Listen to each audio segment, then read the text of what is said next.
All right, guys, welcome to this week's episode of Culture Breakdown. If you are unaware, this week on Verzuz, it's going to be Young Jeezy versus Gucci Mane. Whew, what a battle. And so I decided to take 5 principles from each artist and go heads up, principle for principle. And I'm going to stay out of the way with no extra breakdown or analysis from me. But before we jump into the principles, be sure to like, comment, and subscribe. Leave comments down below on your favorite principles and who you feel like won this battle, principle for principle, and who you think gonna win this battle this Thursday. Man, well, the first rule of success is, and when you know you're successful is when you don't care about nobody else's opinion. Okay. And that's what the song is about to me. It's just almost like, you know, so what? What you gonna say to me? What you gonna tell me I ain't seen? What you gonna tell me I ain't done? You know? Do you ever look back at some of the old pictures? Like, you have really maintained like the weight and everything, man. Do you ever look at some of the old pictures? Yeah, I post them. Oh yeah, Celebrate them. yeah, man. What was your biggest as far as when you in weight? Like 300. Damn. What are you right now? Like 208. I heard that, man. So what do you do to keep the weight off? I just eat right and work out every day. I heard that. That's it. Yeah, that sounds so easy simple when you put it like that. Yeah, it just can't. I got the motivation. Figure it out. What is the motivation? I link looking good to making money. Man, What made you dream bigger than this porch, man? But I just knew this porch wasn't it. You know what I'm saying? Like, how's that possible? You know what I'm saying? Like, and I've been here where people told me, you know what I'm saying, you'll never be nothing, you can never go nowhere else, this is it. And, you know, I kind of was brought here by default, too, because, you know, my mom and my dad separated. I had to come where the rest of my family was, and that was here. Were you rapping here? Yeah, Lil J. Okay. Yeah. Out of desperation, you know, I went to her because me and her were kind of, you know, I had been cussing her out too. So she had to forgive me and say, I'm gonna help you. Man, though I say she the realest. Yeah, because it was like I needed her. I love the messaging of black love and expressing that love I love, for your woman. Crazy about my wife. Crazy about her. At what point did you realize that? What point did you realize, man, I'm in love with this woman? Man, when she held me down from prison, that made me say I'm finna marry her. You know, you ain't gonna find nobody who gonna go hard like that. But she had been showed me, you know, who she was. Like, once I got to know, I knew the person was. I just wasn't ready yet, you know. But I loved her from the jump. I just, you know, I don't think that it was gonna be a good relationship because I had a lot of shit. I just had to mature. I had a lot of things going on. When you was just getting money and balling, that's what you was doing, getting money. But now it's like you a business, you an enterprise. And I thought that I was successful then. I really didn't see the value of getting married and doing it this way, because I thought, you know, if I get married, like, I won't have as much. That's what I thought. Like, now I gotta take care of somebody else. Not thinking that, damn, if you got 2 heads, man, that's better than one. Right. You know, you gonna maximize your potential because you got a partner now. That's what happened. Man, y'all gotta do a relationship book, man. Wow. I'm saying, because it seemed like, you know, she was important to your survival. Brother, she's the most important. I ain't gonna lie, she my secret weapon. She the one. At the Trapper died, when I saw the momentum I was picking up, I knew I was on to something, so I just had to go cold turkey on everything else. Probably one of the hardest things I ever did, but the best thing that I ever done. But it was just like, you got to lose what you got to get what you want. You know what I'm saying? So I had to lose something to gain, and I was willing to make that sacrifice. It could have went either way, but I was willing to make that sacrifice. And I think people got to understand that, like, if you want something bad enough, you're going to have to lose what you got. Well, I think just growth comes with being, you know, with me personally, just growing up, just maturing.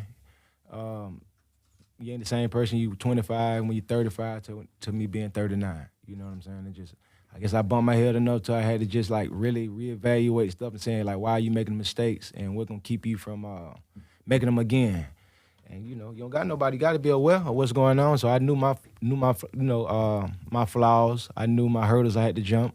And so I just like, man, I'm gonna go out there and handle my business. You know, I just strive for perfection on and off the court. Okay. You know what I'm saying? So I take what I do very seriously. So, you know, even my personal life, you know what I mean? I treat it the same because, you know, I handle myself the same way on and off court. You know what I mean? So that's just how I'm rocking. Who I didn't help, really what we should be saying. That's got something going on right now. Everybody currently in Atlanta, I feel like some kind of way I indirectly help them or inspire them. Right. From them telling me that or me just knowing the backstory. So a lot of time it got to the point, I don't be want to say it like, oh, I did this, I did that, but there was so many people that didn't help nobody. Right. Who did put people in messed up contracts, who did hold their careers hostage, it's like I feel like I didn't do that to nobody. Right. I always kind of helped them get to a better situation. My uncle told me a long time ago, listen more than you talk. So I would go in rooms and just sit there, just listen. And see, you've said that a bunch already, like just listening. Right. And you know, there's a lot of kids that you grew up with, I'm sure, that were listening to the same music, around the same experiences that you were, but they're not listening. Like, what do you think it's about you? Do you think it was just like, hey, I was destined for this, that I'm a learner, I'm curious? Like, why are you, where does that come from? I learned this. This is crazy.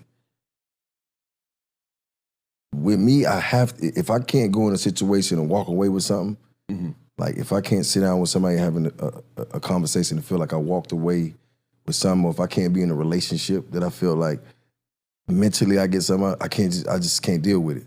I'm already clocked out. It's like sapiosexual shit. It's like I gotta, you know what I mean? I have to meet in the mind because that's where it's at for me. Everything else is what it is. So it's just like, I can sit down with somebody and having a conversation with them and hear their struggle as well and be like, you know, because I got a lot of friends now that are, you know, billionaires, millionaires, whatever, but if you listen to everything they talk about, they all had a struggle. And while I thought my struggle was real, sometimes theirs was realer. I was talking to one of my guys the other day, I was like, so what do you do in the morning? And he just started telling me his ritual, but I know what mine is. But he telling me doing Tai Chi, tapping. I'm like, well, so what's tapping? So I'm just listening to what he does to set himself up because I know how he thinks. So evidently his morning rituals are on another level. But I want to hear that. You know what I'm saying? Yeah. Because mine are here. I need mine there. So I gotta, you know, see how. But imagine if I just had a conversation with him like, how you make your money?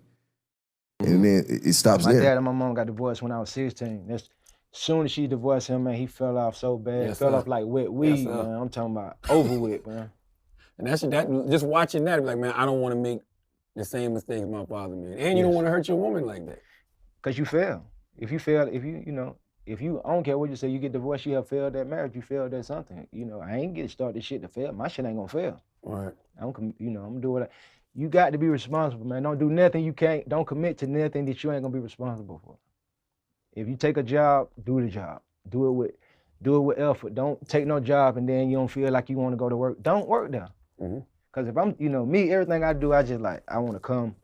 I ain't gonna do no interview with Charlamagne if I don't wanna be interviewed.